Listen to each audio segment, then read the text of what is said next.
ধন্য দেশ, ধন্য তোমার গণতন্ত্র।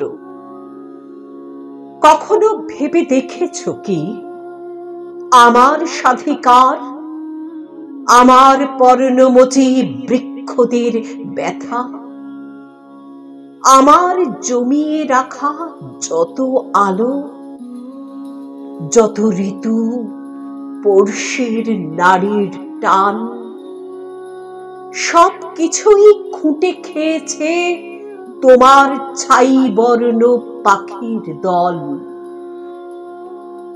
ধন্য তুমি, ধন্য তোমার রাজনৈতিক সংস্কৃতি।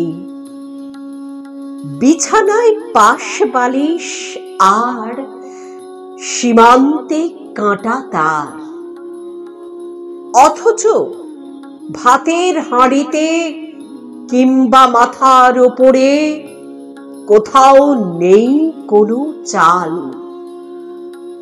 আছে শুধু স্লোগান আর হাততালি, আছে শুধু স্লোগান আর হাততালি।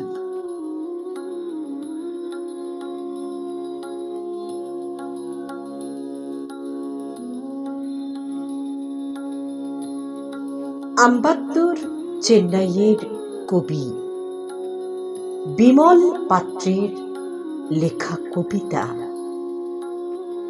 ভেবে দেখেছ কি? স্বরাঙ্কনে আমি মুনমুন চক্রবর্তী সেন।